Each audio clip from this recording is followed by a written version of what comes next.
اعلیٰ آخر بھی ہیں، پہلے بھی ہیں، آخری بھی ہیں۔ اور سن لو، ایک شخص نے کہا امام الانبیاء زیادہ خوبصورت ہیں یا حضرت یوسف علیہ السلام؟ کون زیادہ خوبصورت ہے؟ ذرا زور سے۔ قرآن پاک میں آتا ہے قطعن ایدیہن وقلن حاشا للہ ما ھذا بشرا، سورۃ نمبر 12 سورۃ یوسف۔ مصر کی عورتوں نے یوسف کو دیکھا، انگلیاں کٹا دیں۔ حضور کو دیکھ کے تو کسی نے انگلیاں نہیں کٹائیں۔ اگر کوئی یہ اعتراض کرے جواب کیسے دو گے؟ سنو، زبردست، میں اس پہ ایک اعتراض کروں گا، جواب آپ کے ذمہ۔ حضرت عائشہ سے کسی نے پوچھا اماں حضور پاک کو دیکھ کے تو کسی نے انگلیاں نہیں کٹائیں، یوسف کو دیکھ کے لوگوں نے انگلیاں کٹائی ہیں، تم کہتی ہو تمہارا خاوند بہت خوبصورت ہے، اور اس میں کوئی شک نہیں ہے کہ آمنہ کے در یتیم جیسا دنیا میں کوئی نہیں۔ اما عائشہ نے فرمایا فلو سمعوا فی مصر اوصاف خدہ ما بذلوا فی سوم یوسف من نقدی لوامی زلیخۃ لو رأین جبینہ لأثرن بالقطی قلوبہن علی الید۔ مصر کی عورتوں نے حضرت یوسف کو دیکھا تھا، میرے آمنہ کے در یتیم کو نہیں دیکھا۔ یوسف کو دیکھا تو انگلیاں کٹائیں، اگر محمد الرسول اللہ کو دیکھتی لأثرن بالقطی قلوبہن علی الید، پھر انگلیوں کے بجائے گردنیں کٹا ڈالتے، جیسے بزرگوں نے فرمایا۔ اب اعتراض سننا، ایک باطل نے اعتراض کیا، اس نے کہا کیسے کہتے ہو گردنیں کٹائیں؟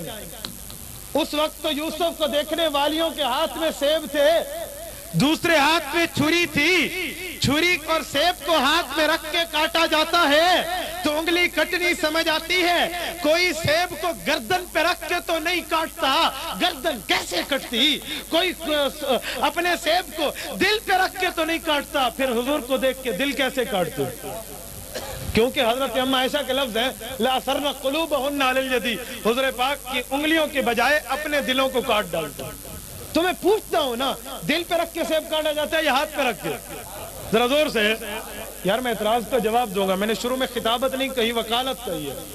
وکیل دلیل پہ دلیل دیتا ہے، آپ نے میری دلیل پہ توجہ رکھنی ہے، ٹھیک ہے؟ میں نے خطابت نہیں کہی، اس لیے میں نعرہ منع کیا۔ خطیب چاہتے شور ہو، وکیل چاہتے سناٹا ہو اور میرے دلائل سے دلائل دینے، اس لیے میں نے سناٹا کرایا۔ توجہ، دل پہ سیب رکھ کے کاٹا جاتا ہے یا ہاتھ پہ؟ تو ہاتھ سے تو انگلی کٹتی ہے، دل پہ کون رکھتا ہے؟ سن، میں اما عائشہ کی اس اعتراض کا جواب دینے لگا ہوں دیوبند کے علماء کی روشنی میں۔ سن، دیوبند کے علماء کی روشنی۔ فرمایا ہاں تم نے سمجھا نہیں ہے اماں کے شعر کو۔ اماں نے بہت زبردست اور گہرائی والی بات کی ہے۔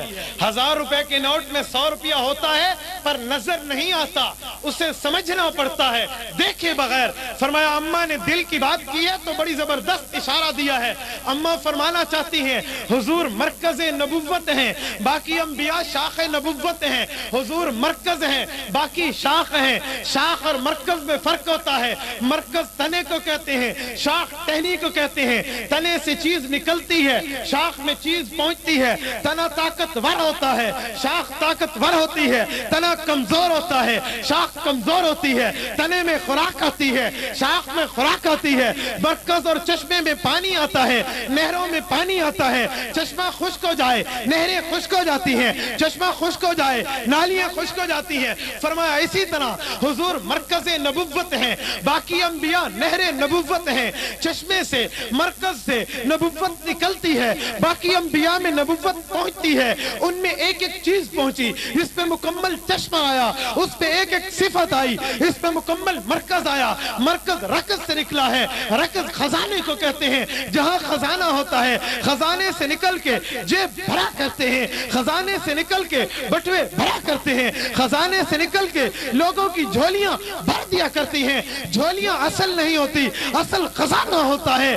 جیب اصل نہیں ہوتا، اصل خزانہ ہوتا ہے۔ بٹوا اصل نہیں ہوتا، اصل خزانہ ہوتا ہے۔ نہر اور نالی اصل نہیں ہوتی، اصل چشمہ اور مرکز ہوتا ہے، اصل تنا ہوتا ہے، شاخ اصل نہیں ہوتی۔ محمد الرسول اللہ مرکز نبوت ہے، آدم سے عیسیٰ تک شاخ نبوت ہے۔ یہاں سے نبوت نکلتی ہے، باقی انبیاء کو نبوت ملتی ہے، یہاں سے نبوت پھوٹتی پہنچتی ہے, باقیوں کو نبوت پہنچتی ہے. یہ مرکز ہیں, وہ شاخ ہیں. فرمایا جس طرح نبوت سے مرکز سے چیز نکلی باقی انبیاء کو ملی, وہ شاخ ہے. تو فرمایا اسی طرح ایک بدن ہے, بدن میں مرکز بدن دل ہے, شاخ بدن انگلیاں ہیں.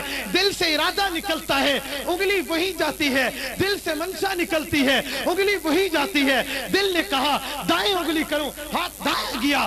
دل نے کہا بائیں انگلی کروں, ہاتھ بائیں گیا. دل نے کہا ہاتھ باندھ لوں, انگلیاں بندھ گئیں. دل مرکز بدن ہے, انگلی شاخ بدن ہے. دل سے ارادہ نکلتا ہے, انگلیوں میں ارادہ پہنچتا ہے. اسی طرح دل مرکز بدن, انگلی شاخ بدن. حضور پاک مرکز نبوت, یوسف علیہ السلام شاخ نبوت. انہوں نے مرکز نبوت محمد الرسول اللہ کو نہیں دیکھا تھا, شاخ نبوت حضرت یوسف کو دیکھا تھا, شاخ کو دیکھا تھا تو اپنی انگلی شاخ کو کاٹا تھا. مرکز بدن محمد الرسول اللہ کو دیکھتی تو مرکز بدن اپنے دلوں کو کاٹ دیتی. اس اعتراض کا جواب ہے. یہ دیوبند کے علوم کی روشنی میں پیش کر رہا ہوں. میں نے شروع سے دیوبند میں پڑھا ہے, ہم نے تو عظمت دیوبندی سیکھی ہے. مجھے مقام مصطفیٰ, شان مصطفیٰ, عظمت اور مرتبہ اور علوف مصطفیٰ دیوبند نے سکھایا ہے.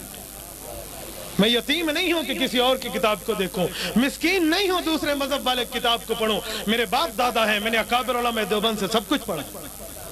چچا نہ ہونا, باپ نہ ہونا, تایا نہ ہونا, ماموں نہ ہونا تو بچے کی نظریں غیر پہ جاتی ہیں.